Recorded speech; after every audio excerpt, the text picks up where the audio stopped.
Everybody always says, if you tried your best, that's all that matters. The best is all you can do. If you tried your best, it doesn't matter what happens. It doesn't matter if you lose if you tried your best. Most people have heard that before. But there is a secret to the universe that most don't know.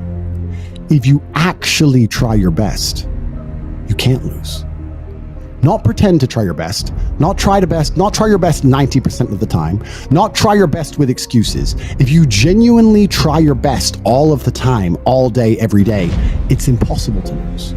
So when people say, if you tried your best, it's okay to lose, that is a logic fail. Because if you lost, you didn't try your best in the first place. If you actually try your best, it is impossible to fail in this life. God is watching and he rewards those who want it the most. If you want it the most, you can have it. It's a competition. Every dollar you want, the house you want, the car you want, other people want, you have to win. You have to want it the most and genuinely do your best, because most people aren't capable of doing their best anymore. To get up every day, whether they feel like it or not, and perform regardless. That is the secret. You cannot fail if you try your best. So if you don't have the car you want, the woman you want, the relationship you want, the friends you want, the house you want, you haven't been trying your best. Because I guarantee you, the second you do, you'll have all of it. I believe there's only 3 reasons people are not rich. One of 3 reasons. They're either stupid, arrogant, or lazy. Stupid is actually the smallest category. People think, oh, you know, there's a lot of stupid people. There are, but I know a lot of stupid people with a lot of money, right? There's so much money in the world. To be too stupid to generate money, I think is less than 5% of the population. We're genuinely too dumb to ever make a good wage. Then you have arrogant and lazy, and these are the 2 most common. Lazy because people just, oh, you know, but I need time to myself. Oh, you know, but it's the evening. Or, you know, it's hyper competitive. There are people who do not need times to themselves. There's an Indian in Islam, or there's a guy in Islamabad who'll do your job online for $3 an hour and he doesn't sleep. You're gonna lose, right? So if you're gonna be lazy in any regard, you have to understand there are people like me who are billionaires who work 18 hours a day. When I finish this, I get into my car and I open my laptop and I work on my way to my next appointment. I'm gonna work all night until the day I go. When I go to sleep, I close my laptop and I'm asleep a minute later. I work. That's all I do. Lazy is a big problem because people go, oh, but I just want to relax. If you just want to relax, that's fine.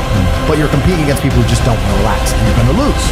And the last, and I'd say that's around, a lot of people have that element to them. A lot of people are lazy. That's about 50% of people. But the main reason people are not rich is because they are arrogant. If you were to take somebody who says, I'm doing my best, I'm really trying, and you were to get an exact schedule of their last week and find all the times they've wasted time, you'd say, look, you've wasted time, wasted time, wasted time, wasted time. You know what's actually amazing? Most of those people are not even self-reflective enough to go, you're right, I'm not trying my best. You know what they'd say?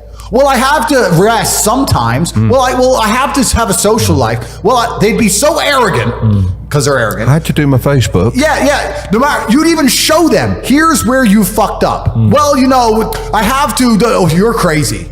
And then they go back to being a loser. A lazy person thinks he's working too hard, and a successful person thinks he isn't working hard enough. And we're doing 20 times the work they are. And we're like, oh, I could have done more, could have done this. Oh, I missed that today, can't miss that again. Oh, I should have taken that call. I should have flown there. I should have. That's, you know, we have guilt about it. They don't give a solitary fuck. And even if you pointed it out to them, they'd sit there and go, oh yeah, and they'd make some excuse for it.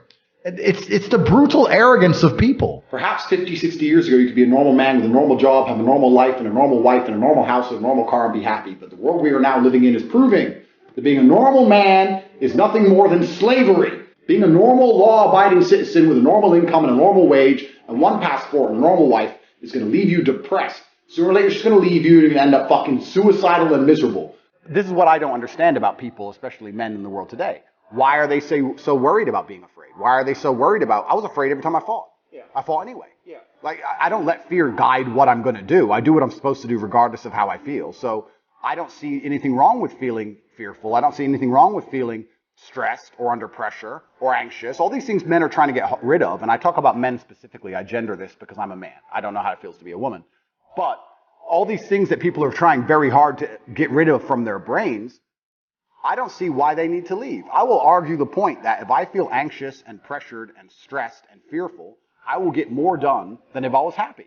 I think if I was happy, I'd just be hedonistic and just wasting my time. I think that you get a whole bunch done with these negative connotations and negative emotions, and I think that life is suffering and pain, and you're here to go through it, and that sooner you get used to the taste, the more successful you're going to be. I have no interest in trying to change the flavor, my friend. The flavor of life is pain, and I will eat all of it. And it doesn't matter if they put me back in jail or not. I'm not sitting there going, how can I be happy in jail? I will sit in jail and say, yes, this sucks. It's supposed to suck. Yes, I'm not enjoying this. Yes, I'm anxious and paranoid. And yes, that guy might stab me. And yes, I can't sleep and I miss my family. And this is what's supposed to happen to me. And this is how I become the best man I can possibly be. And I'm going to succeed regardless. So if you're not the person who's waking up every day going, how do I improve my existence?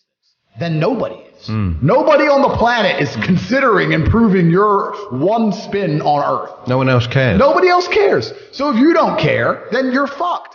So you need to wake up and care. And it's amazing to me, like you're saying, how did I find my mentors? I just tried a bunch of them. Like when I had no money, I would try very hard I'd listen to lots of different people, or I'd try different things. And I wasn't scared to invest in myself, because I understand that, look, if he's taking time out of his life, then I need to reward him for it financially.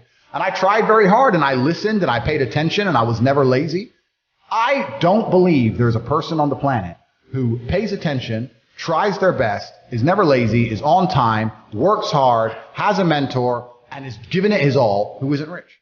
I don't believe it. I think that if you do all those things, you're rich. And if you don't have any money, you're missing one of those key elements. Now, you can fool yourself, and you can fool everyone else, and you can pretend you're doing them, but if you're truly honest with yourself, am I finding people who are trying to teach me what I want to know, and am I trying my best?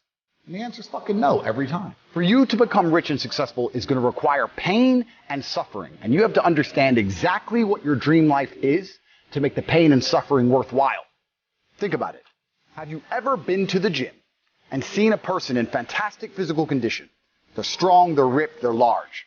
And you say to them, how did you get so big and strong? And they say, I don't know. Oops, it kind of just happened. Or have you ever found a really rich man or a very successful man and said, how did you become rich and successful? And he goes, I don't know, bro. I just woke up one day and it kind of happened and now I'm living my dream life. No. There is a very detailed plan and roadmap. For you to become strong, you must eat a certain way. You must train a certain way. For you to become rich, you must earn money a certain way. You must understand exactly how you're going to make money, whether you're going to be a public-facing figure like me or a man of the shadows with millions of dollars. Unknown, but extremely powerful. You have to design your dream life.